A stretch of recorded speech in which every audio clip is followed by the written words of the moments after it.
messieurs, bonsoir. Bienvenue sur le plateau de la télévision Futur Média. Ce soir, nous recevons encore un syndicaliste, Cheikh Diop, c'est le secrétaire général de la CNTS-FC. Prétexte, la fête du 1er mai, célébrée demain, 1er mai donc. Bonsoir, Cheikh. Bonsoir, Antoine. La fête du travail, c'est demain. Vous êtes en train de préparer cette célébration. Est-ce que tout est fin prêt? Oui, comme d'habitude, à la veille du 1er mai, je peux dire que nous sommes fin prêts pour célébrer encore une fois cette grande fête du monde du travail. Une fête que vous allez célébrer dans un grand défilé avec les différentes centrales syndicales ensemble, ça n'arrive pas souvent. Unité retrouvée ou bien unité de façade? Non, unité retrouvée parce qu'il y a un processus qu'il faut marquer pour apprécier cette unité. Depuis 2006, la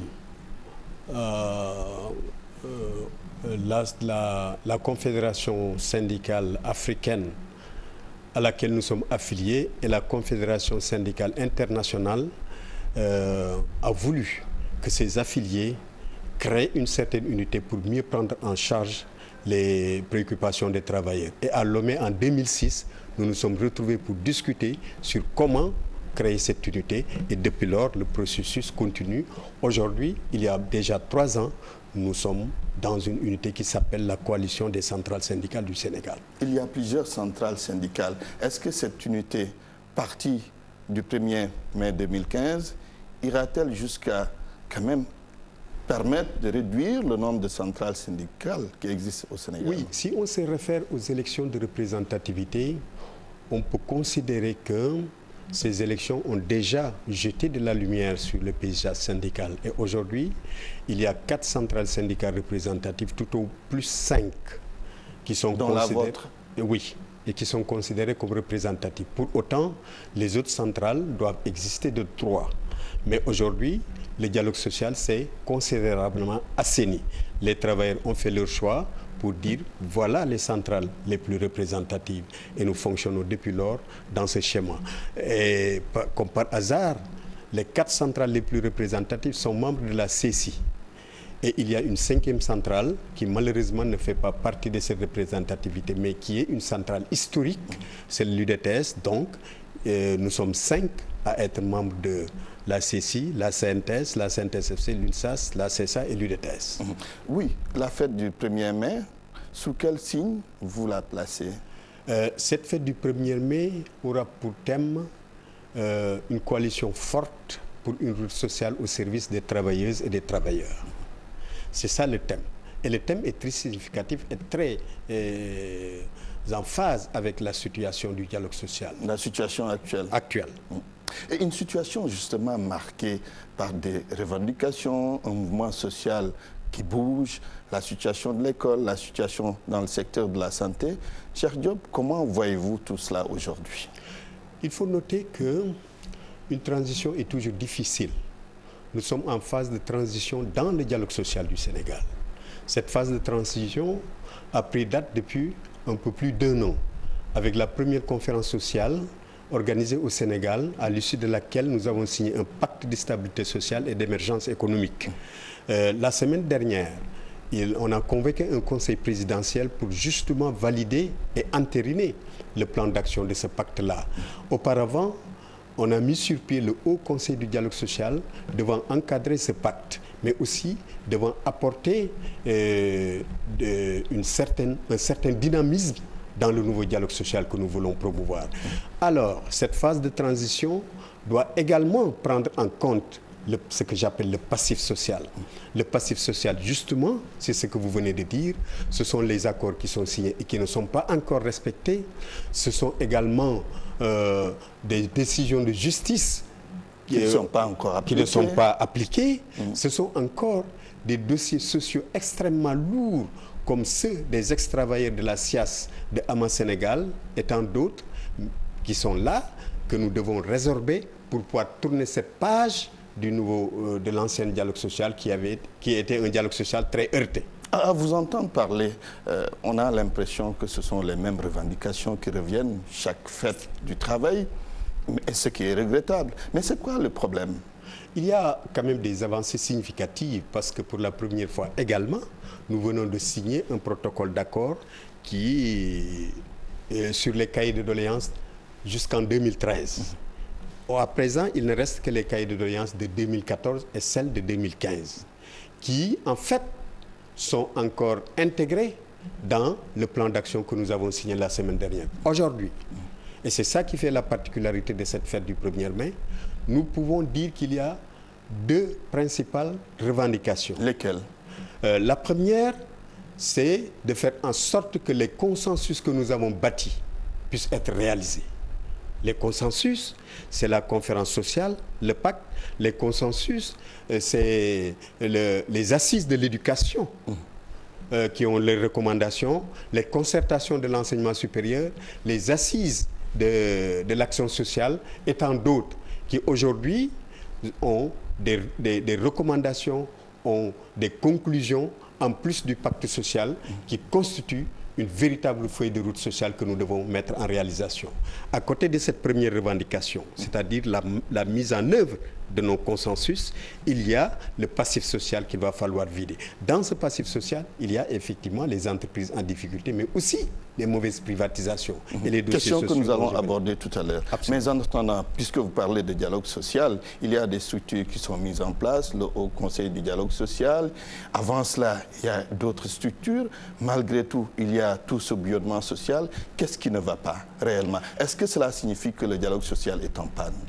Je ne saurais le dire, parce que si on a la volonté de tourner la page du dialogue social qui était en panne, parce que ça appartient quand même au passé. Le fait de signer des accords qu'on ne respecte pas, ça appartient au passé. Le fait qu'il y avait un dialogue social où il y avait une perte totale de confiance entre les acteurs, ça également doit appartenir au passé. Nous devons nous doter à présent d'un nouveau état d'esprit pour aborder les feuilles de route sociaux que nous nous sommes accordés de conduire. Est-ce que les différentes structures mises en place fonctionnent bien au vu de la situation? Ces structures viennent d'être mises en place. Oui, mais avant il existait d'autres structures. Il faut noter, Antoine, que il y a une évolution du dialogue social, il y a une évolution des relations professionnelles. En 2003, on avait signé une charte sociale. Cette charte sociale avait généré le Comité national du dialogue social. Je pense qu'une bonne partie de la mission du Comité national du dialogue social, en regard au pacte, en regard à la charte, a été quand même remplie. Aujourd'hui, nous avons dépassé la charte. Nous avons signé un pacte de stabilité sociale et d'émergence économique qui doit prendre en compte un nouveau type de dialogue social, mais aussi de nouvelles exigences au regard du plan Sénégal émergent. Ce plan Sénégal émergent ne peut pas être correctement mis en route sans un climat social apaisé et dans la durée. C'est pour ces raisons que nous avons mis des mécanismes de dialogue social qui sont a priori efficaces. Oui. Un climat social apaisé, comment peut-on l'avoir ou l'obtenir si des employés sont licenciés à gauche et à droite, si des entreprises se mettent à fermer? Comment peut-on obtenir cela? Il faut d'abord retenir le principe que tant que tourneront les machines naîtront des revendications. Ce n'est pas parce qu'il y a des mécanismes de dialogue social efficaces, ce n'est pas parce qu'il y a un nouveau état d'esprit de dialogue social qu'il n'y aura pas de revendications, qu'il n'y aura pas de grève. Il suffit justement de prévenir ces grèves, il suffit justement de se doter d'un dialogue social porteur de progrès. C'est ça l'essentiel. Mais pour autant, les revendications seront toujours là. Aujourd'hui, les principales revendications, vous l'avez dit, c'est les entreprises en difficulté, le problème de l'emploi.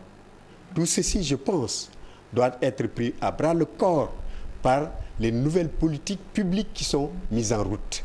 Et dans ces nouvelles politiques publiques-là, il y a une bonne partie quand même qui est réservée à la relance des entreprises en difficulté. Oui. Mais il faudrait qu'à partir de maintenant, que les mauvais plans de privatisation soient définitivement enrayés dans notre pays. Parce qu'il y a des privatisations. Le cas de Sonacos, Sunor, très bien, le cas de la Sunor, le cas de Transrail, le cas de la SAR et tout récemment les ICS. Nous venons quand même aux ICS d'avoir un repreneur qui accepte d'investir 75 milliards de dollars. C'est une très bonne chose.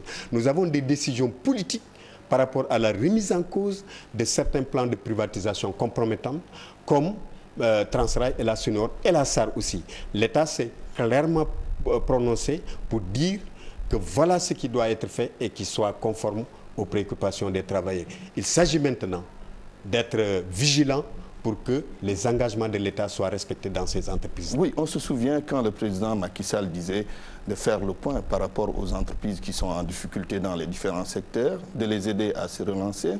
Aujourd'hui, où en est-on? Puisque vous êtes syndicaliste, vous suivez peut-être la situation. Oui, vous êtes mieux informé que nous. Oui, le président a donné des instructions à son Premier ministre pour que la cellule de relance des entreprises en difficulté soit revisitée, soit relancée, soit redynamisée, pour aider à recenser toutes les entreprises en difficulté et mettre sur la table un plan de relance. Voilà au stade où nous sommes.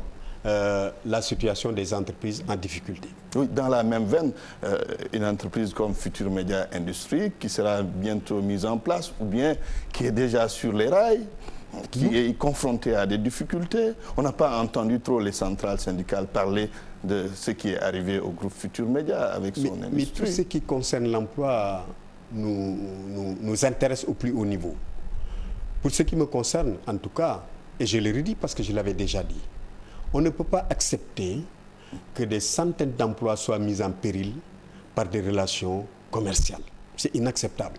Des dispositions doivent être prises pour que des investissements qui génèrent autant d'emplois soient sécurisés. Ce qui s'est passé à Futur Média, nous le regrettons et nous demandons à l'État véritablement d'encadrer ce dossier-là pour qu'on sorte très rapidement de l'ornière, pour que les emplois qui sont escomptés ne soient pas perdus. Vous êtes prêt à soutenir GFM dans ce combat? Comment? Vous êtes prêt à soutenir ce GFM mais bien dans ce sûr, combat? parce que le combat, et de quelle manière, le combat des travailleurs, de l'ensemble des travailleurs, c'est notre combat. Moi, je pense que la question que vous posez pose le problème de la syndicalisation. Nous pensons que le déclic doit partir des travailleurs de la GFM. Pour autant, je leur dis ici que je suis tout à fait disposé à les accompagner dans leur lutte. Et le leader d'opinion que je suis, je ne cesserai jamais de parler de cette affaire pour qu'elle soit résolue. Mais il me faut, si l'accompagnement doit être efficace, il faut des structures syndicales à la base. Donc j'exhorte les travailleurs du Futur Média de mettre en place les structures syndicales à la base. Ouais, le message est bien entendu. Cheikh Diop, merci. Merci. Je rappelle que vous êtes le secrétaire général de la CNTS FC. Merci. Mesdames, Messieurs, bonsoir. Merci de nous avoir suivis. Nous recevions donc Cheikh Diop, secrétaire général de la...